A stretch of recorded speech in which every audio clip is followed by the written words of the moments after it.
O Senhor esteja convosco. Proclamação do Evangelho de Jesus Cristo, segundo São João.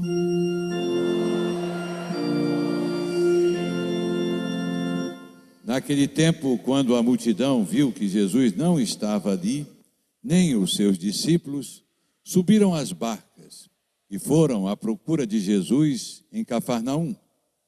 Quando o encontraram no outro lado do mar, perguntaram-lhe: Rabi, quando chegastes aqui? Jesus respondeu: em verdade eu vos digo, estais me procurando não porque vistes sinais, mas porque comeste pão e ficastes satisfeitos.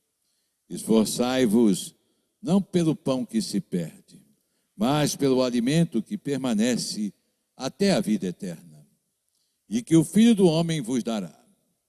Pois este é quem o Pai marcou com o seu selo. Então perguntaram: que devemos fazer para realizar as obras de Deus? Jesus respondeu: a obra de Deus é que acrediteis naquele que ele enviou. Eles perguntaram: que sinais realizas para que possamos ver e crer em ti? Que obras fazes? Nossos pais comeram o maná no deserto, como está na Escritura. Pão do céu deu-lhes a comer. Jesus respondeu: em verdade vos digo, não foi Moisés quem vos deu o pão que veio do céu. É meu Pai que vos dá o verdadeiro pão do céu. Pois o pão de Deus é aquele que desce do céu e dá vida ao mundo. Então pediram: Senhor, dá-nos sempre deste pão. Jesus lhe disse: eu sou o pão da vida. Quem vem a mim não terá mais fome, e quem crê em mim nunca mais terá sede. Palavra da salvação.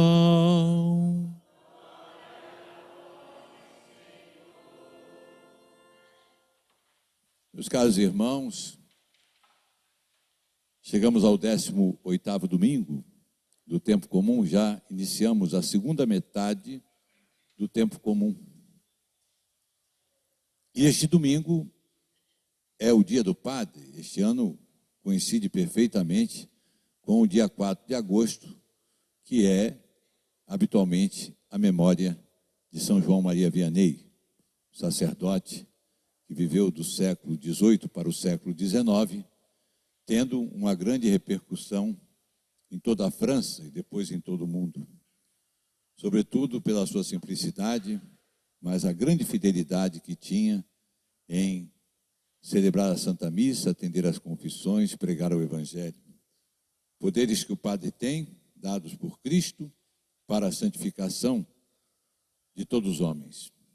E é interessante que a liturgia de hoje fala do alimento que Deus dá a seu povo. O que ficou consagrado, não é? O alimento para o corpo e o alimento para a alma, que está sobretudo na Santa Eucaristia e também, né, o pão da Eucaristia e o pão da palavra. Deus é alimento, né? Por isso na liturgia, né, liturgia da palavra, estamos concluindo agora com a homilia, e depois vem a liturgia eucarística, que é a missa propriamente dita, quando se consagra o pão e o vinho, fazendo tornar corpo e sangue do Senhor. Nós ouvimos a leitura do livro do Êxodo, onde o povo está sem alimento e Deus, então, através de Moisés, promete dar o pão, o maná, o pão descido do céu. De manhã vão se fartar de pão e à tarde terão a carne, né? Então vem as codornizes, que vão ser o alimento de carne, e o pão pela manhã, o maná. Depois, com o desenvolvimento da leitura, se vê que o maná não tinha tanto gosto, nesses grãos, que certamente se faziam alguma espécie de pão, não tinha tanto gosto, e o povo depois vai reclamar também, né? O povo está sempre reclamando, né? E veja que a igreja também se inspira, né? A hóstia é do trigo, mas não tem tanto sabor. E é bom que seja assim, não é? Porque é o pão para a alma. Claro, alguma coisa afeta os nossos sentidos, né? Porque o ser humano é isso, né? Ele está entre o mundo espiritual e o mundo material, né? Por isso Aristóteles diz que o homem é o animal racional. Ele é um animal no sentido que ele tem sensibilidade como os animais, mas ele tem racionalidade, o que já manifesta a sua espiritualidade. Nós estamos entre esses dois mundos, né? Então dá o pão do céu. Domingo passado, nós vimos também que Jesus alimentou o povo, né, com a multiplicação dos pães. E quando queriam fazê-lo rei, ele se retirou. E o povo gosta de uma moleza, né? Pão de graça, né? É bom demais. E aí, vendo que Jesus se retirou e foi rezar, e depois, não é narrado aqui, mas ele vai caminhar sobre as águas, porque os apóstolos já estão indo com o barco adiante, ele vai chegar a Cafarnaum, e na sinagoga, então o povo chega, não é? Eles perceberam, né, para onde Jesus tinha ido, e quando encontram Jesus, diz: Rabi, como chegaste aqui? Poxa, nós queríamos vir com o Senhor, né? Jesus respondeu: em verdade, eu vos digo, não estáis me procurando, não porque viste sinais, mas porque comeste pão e ficaste satisfeitos. Até hoje é um pouco assim na igreja, né? Tem gente que vem atrás da igreja ou pelo pão ou por algum interesse, mas não propriamente pelo sinal que Deus quer nos dar, né? Pela sua palavra, pela Eucaristia, né? Por isso nós devemos ter esse amor sincero com Deus, né? E aí Jesus diz: esforçai-vos não pelo alimento que se perde, mas pelo alimento que permanece até a vida eterna, e que o Filho de Deus vos dará. Esforçai-vos, uma palavra que soa mal hoje em dia. Fazer esforço. Todo mundo quer moleza. Não é isso? Como diz o malandro, quem quiser moleza vai mastigar água. É isso mesmo, está com a razão. É preciso fazer força. Temos que fazer força também pelas coisas de Deus. Quantas vezes sabemos nos esforçar pelas coisas deste mundo, mas as coisas de Deus talvez não coloquemos o mesmo empenho, né? Então Jesus pede esse esforço. Então perguntaram: o que devemos fazer para realizar as obras de Deus? Então a obra de Deus é que acrediteis naquele que enviou. E eles perguntam: que sinal realizas para que possamos ver e crer em ti? Que obra fazes? Veja que pergunta descarada. Na véspera, Jesus tinha multiplicado os pães. Que obra fazes? Que sinal nos dá? Pode fazer 1000 sinais, não tem jeito, né? Quem não quer ver, não vê. E é assim até hoje, né? Quantos sinais Deus faz? Deus faz milagres hoje? O que os senhores acham? Só para canonizar um santo tem que ter um milagre. E veja quantas canonizações são feitas todo ano.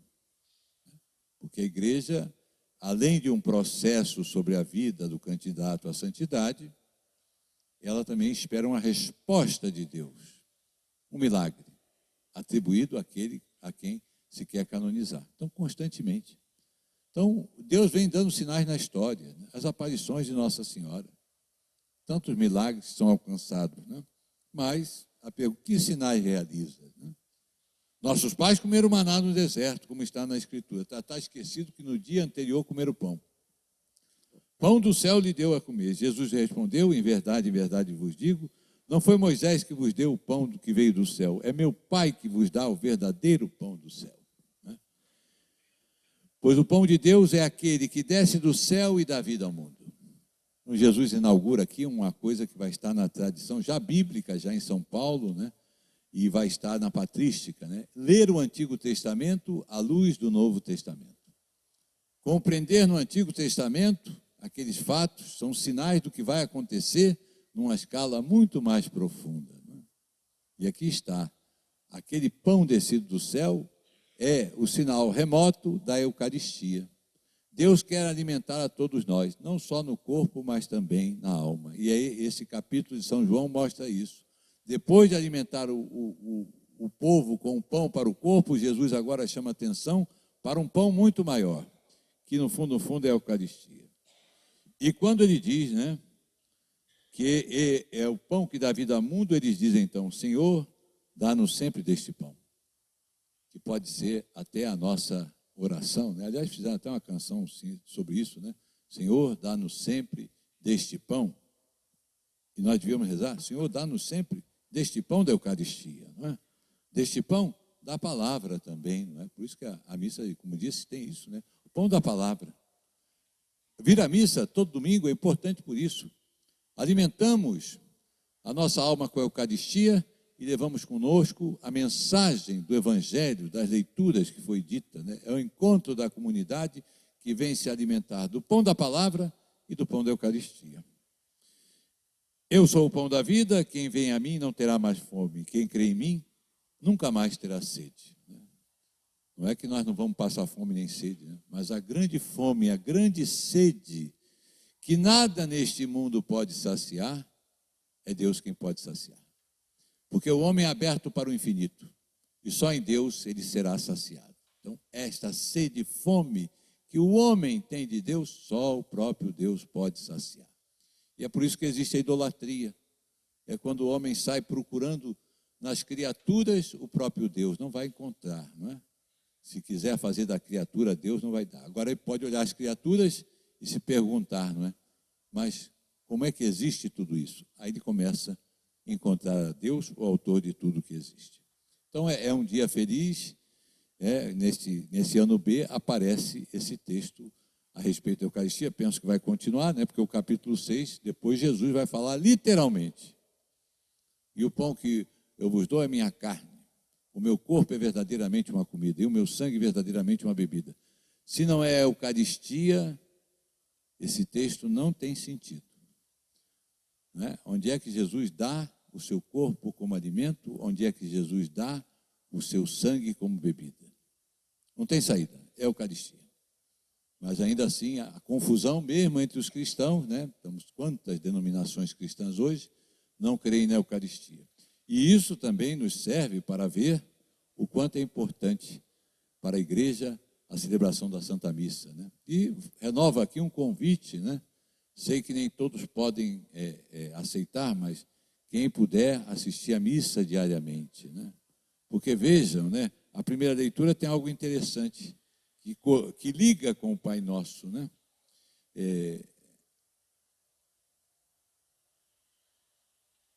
Ele manda, né, que se vá pegar o pão, somente o necessário, sairá diariamente e recolherá a porção de cada dia. O pão nosso de cada dia nos dai hoje. Quer dizer, não é para pegar tudo, comer tudo, né? Como já disse aqui, não é o pão nosso do ano todo nos dai. Não, não. O pão nosso de cada dia nos dai hoje.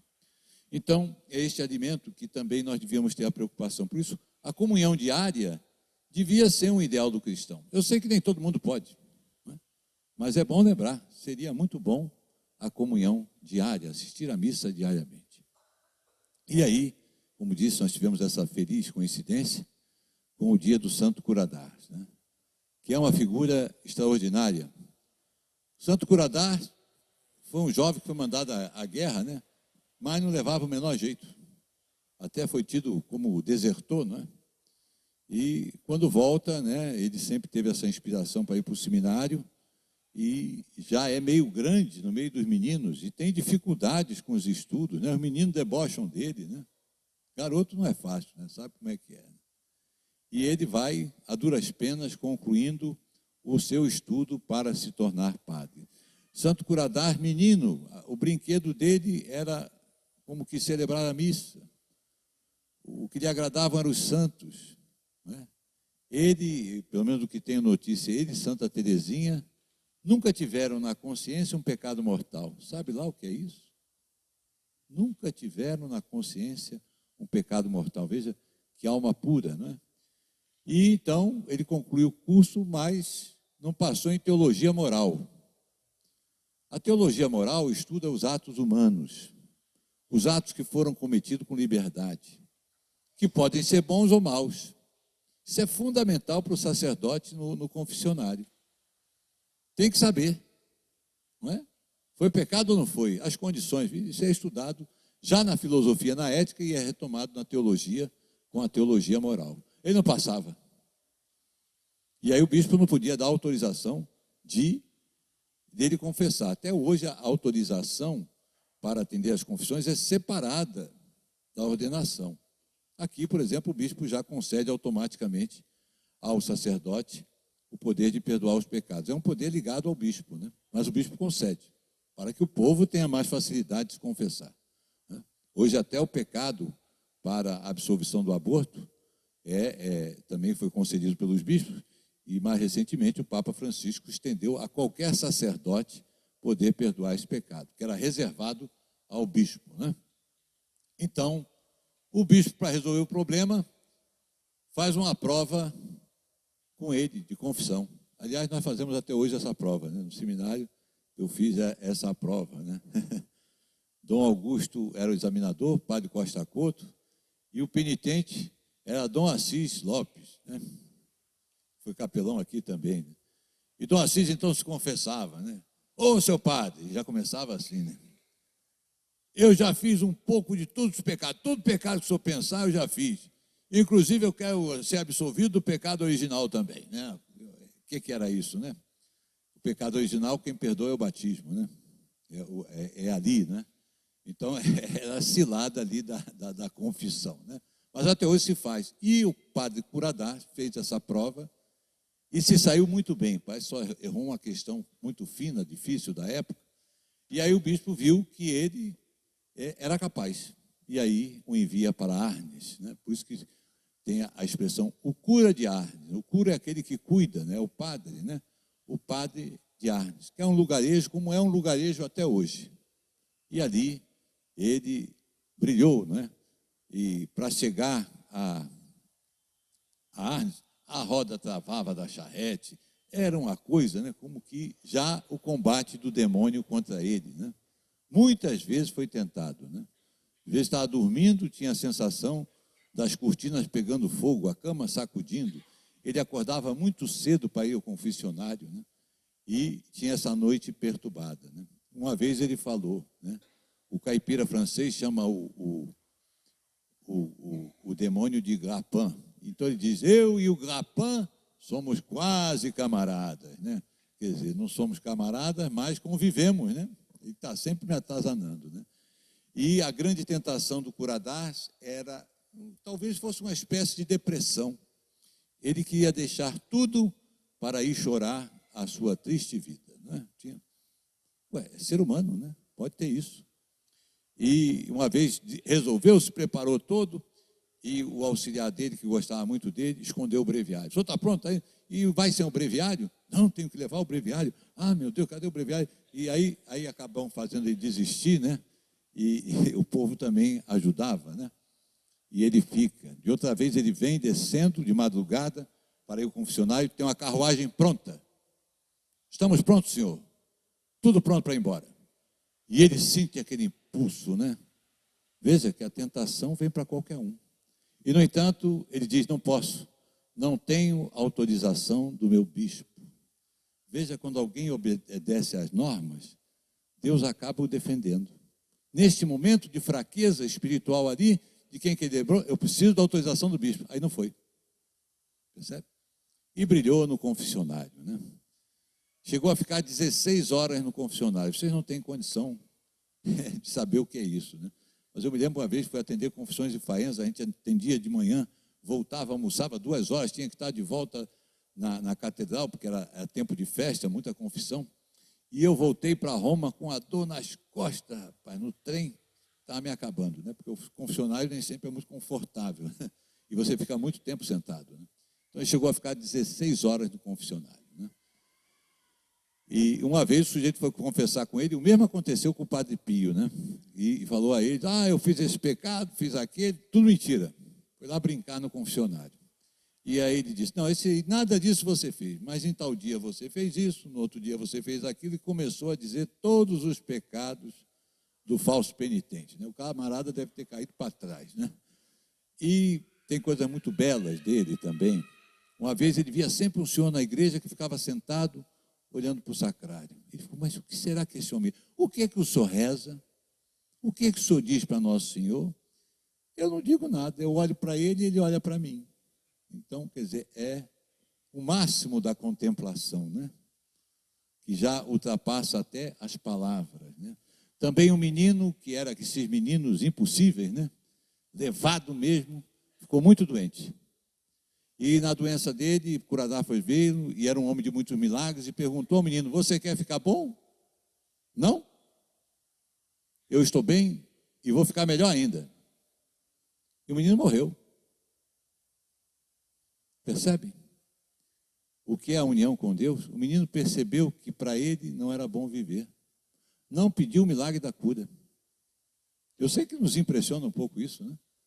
Mas veja, essa é a visão, né? Tratou mais das coisas do céu do que as coisas da terra. E finalmente, depois de mais de 40 anos, ele vem a falecer, causando grande tristeza, né? E comoção, e se torna o grande patrono dos padres, né? Vejam que em Paris haviam grandes oradores, né? Mas muita gente de Paris, da capital, ia para Arles para ver o Curadá, para vê-lo, não é? Pregar, não é? Ele que era muito simples, né? A batina dele rota, sapato desse de sola de pneu, mas quando ia celebrar, casula de veludo, porque para Deus tem que ser o melhor. Ele pessoalmente não, a batina velha, né? A batina é a roupa de passeio do padre. Hoje tem o terno, né? É uma batina moderna, vamos dizer assim, né? Mas a batina é a roupa de passeio do padre, é a roupa dele. E era uma batina velha, um sapato velho, mas os paramentos e as coisas do altar sempre com muito zelo, né? Então, meus irmãos, é neste dia que nós devemos pedir também pelo nosso clero, pedir pelos sacerdotes, para que, como o Santo Curadá, saibam dedicar a sua vida a Deus, né? Apesar da humanidade, apesar dos limites, né? Mas é através dos sacerdotes que temos o mistério, o grande mistério da Eucaristia, né? Temos o perdão dos pecados, a unção dos enfermos, os batismos, todos os sacramentos, né? E a palavra de Deus também. Então, peçamos pelos nossos sacerdotes, peçamos pelas vocações sacerdotais, para que se preparem bem e que possamos ter sempre sacerdotes mais preparados, mais santos, para servir ao povo de Deus. Seja louvado nosso Senhor Jesus Cristo.